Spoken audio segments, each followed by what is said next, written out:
ভাই royal Enfield নিলাম বন্ধুর থেকে মামার থেকে, ঠিক আছে দিল, কিন্তু স্টার্ট করবো কিভাবে? চলুন একটু স্টার্টের ব্যাপারটা দেখায়, কোনটা স্টার্টের সুইচ কোনটা লাইটের সুইচ কোনো কিছু বুঝতেছি না রয়্যাল এনফিল্ডের। হঠাৎ করে তো নিলাম, নিয়ে তো স্টার্ট করতে পারতেছি না। চলুন একটু কাছের দিকে আসেন, আপনাদেরকে আমি একটু শেয়ার করি। এই যে স্টার্ট কিন্তু অলরেডি করলাম করলাম, এখন স্টার্ট তো নিচ্ছে না, কোনো সুইচই পাচ্ছি না টিপ দেওয়ার মতো। তাহলে রয়্যাল এনফিল্ড স্টার্ট করবো কীভাবে? হ্যাঁ, আজকে স্টার্টই দেখাবো। চলুন এই যে আমরা কিন্তু অলরেডি একটা লাইন দিলাম, এই যে এখন স্টার্ট করব। ও, আরেকটা বিষয় হলো, এটা কিন্তু স্ট্যান্ডে থাকলে আপনি নিউট্রাল না করলে কখনো স্টার্ট হবে না। স্ট্যান্ডে আছে নিউট্রাল করতে হবে। তাছাড়া আচ্ছা একটু দেখায়নি আপনাদের, এই যে স্টার্ট নেবে না, স্টার্ট নেবে না। এখন নিউট্রাল করে নেই, এই যে নিউট্রাল করে নিলাম। এই যে দেখেন সুইচটা হলো এটা, এই যে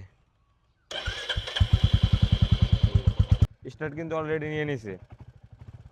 এই যে স্টার্ট অলরেডি নিয়ে নিছে, মূলত হলো এটা দিয়ে আপনি স্টার্ট করবেন। এই যে এটা হলো স্টার্টার সুইচ, এটা হলো রয়্যাল এনফিল্ড বুলেট 350 সিসি যেটা, এটার। ঠিক আছে, ধন্যবাদ।